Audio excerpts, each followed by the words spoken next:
the last years we have predominantly given Tantra groups. Now the way we understand Tantra is maybe a little different than most people understand it.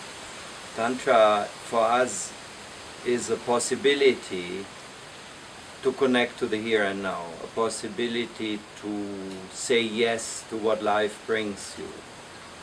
So, of course, it has to do with sexuality. Of course, it has to do with meeting other people in an intimate way.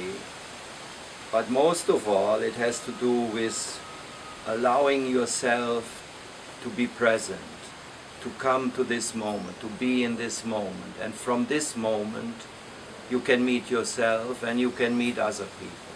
So I would say the main quality of our work, the main objective of our work is to teach to people how to be present and from this space meet themselves and other people. And this we do in Osheanic, we do in Europe, we do in Asia.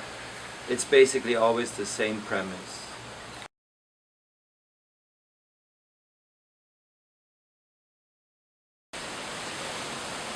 Well, let's contrast it to what happens when you're not in the here and now. When you're not in the here and now, you're in the mind. When you are in the mind, you are lost in thoughts. You do not really have a connection to reality. So if you are not in reality and your partner is not in reality and you want to meet, of course that's an impossibility. So coming to the moment, being in the here and now, being present is a necessary step for a real meeting. A real meeting you will feel it in your body. Your whole senses are away. All of a sudden you're here. You can see, you can feel, you can hear, you can sense the other. It's a richness that comes into your life that you don't know when you're not in the moment. Also, many times we have a sense of that we are missing something, that we want something, and many of us say, wow, I would like to experience love, or I would like to experience a very fulfilling relationship. And if you are not in the present, this will not happen. So even the quality of the sex itself changes when you are in the moment, because you will, it's not so much about technique, it's about the presence that can receive the sensations, the feelings, the fulfillment will happen through that assimilation of the moment in presence. And then all kinds of magic happens actually. You know, what we're looking for, all of a sudden it starts happening, not because you're focusing on the other, but because you're focusing on yourself, on what is coming in, what is arriving to you, you're receiving. Very often people don't receive at all. They are in a state of wanting, in a state of doing, trying to do something, trying to get something, trying to please the other, trying to be accepted. And when you come to the moment, all these start to lose power somehow. No? That's interesting. Many people come to Tantra groups to find somebody. And not that this is wrong, this is part of it. But what actually people find many times is that the real relevant thing that they can learn in a group is to find themselves. Because this inner fulfillment that many people think, I can only have that with somebody. If you cannot meet yourself, if you cannot say yes to yourself, you can have the most beautiful woman in front of you. Nothing is going to fulfill you. So in a way, our work is very much a work, an inner work also. Although the other is there as a mirror, our main focus is inside, because all you need is actually inside. And this is a paradox in our, and I guess in Tantra in general. You start looking out, but basically you come back to yourself. You need to come back to yourself.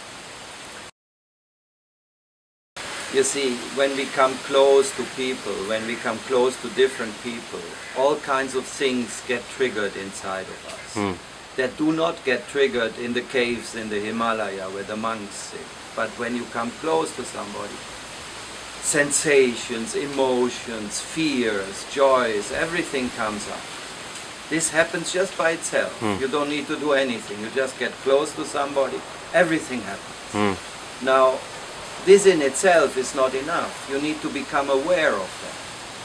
So in our work, we use the other to stimulate things, and then we need to come back, watch these things in us, let them be, accept them, see them for what they are. And then when we do that, transformation can happen, shift happens. And you might call that meditation. It's meditation being aware of what is, without judging, without trying to change it. So yeah, this is a meditation. This is tantric meditation, using the other to find out more about yourself. Using action to be in inaction inside. Yeah. One thing about our work is that we work through the heart very often. And the heart for us means a state of presence, a state that Mukto described of being here and now. And when you are present and you include somebody in your heart, a synchronicity starts to happen. It's almost as if you enter a state together. There is something that starts to happen that is unique. A meeting. It's a meeting with that person, unique in time, unique in, has a unique flavor. And that's a very important piece of our work, because everything that we do, first we do this connection. First we are aware of what is happening here, we include the other, and then from there the action happens. And the action is not going to be your action, it's going to be an action that is happening from this meeting, from these two beings flowing together.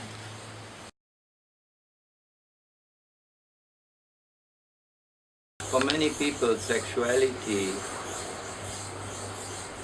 is a very clearly defined act, which usually has to end in orgasm.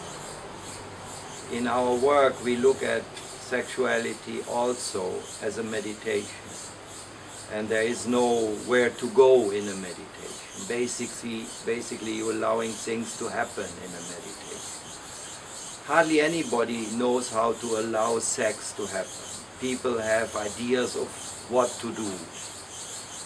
Very, very, very ingrained ideas. And this creates a lot of suffering in their lives, because they know what they should do, and they judge themselves. Am I able to do it? Am I a good lover?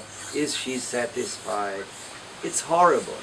While we are making love, there is a whole nightmare going on in many of us.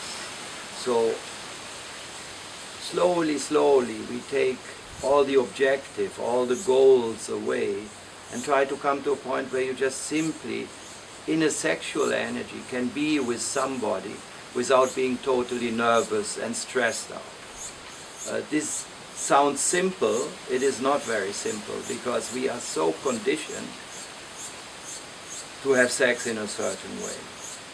So it takes a while, but it's part of our work.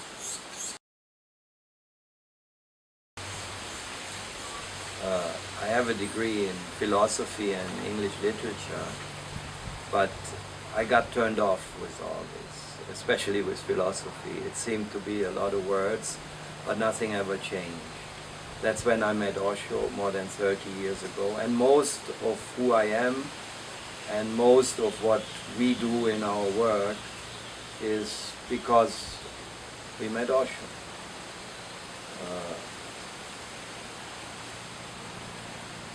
It has had a profound impact on me.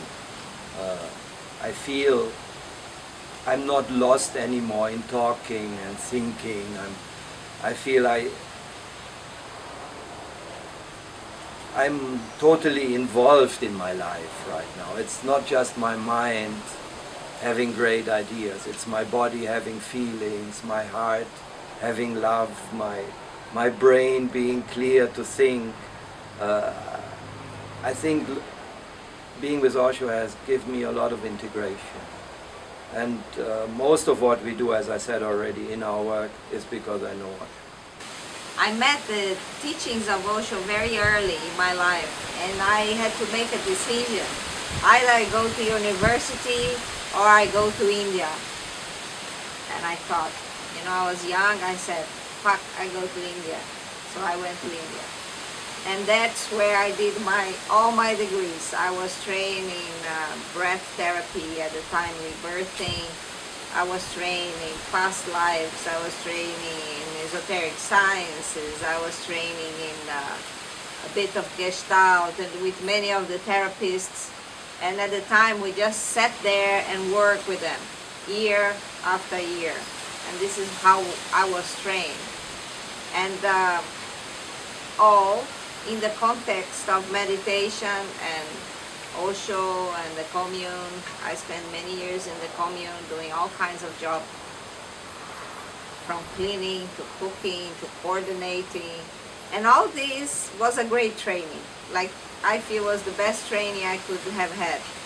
And out of all this, and with the input of many great therapists, this work was born.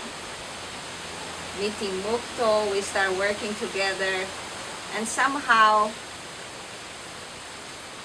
I think we made our own work out of all this learning and all this.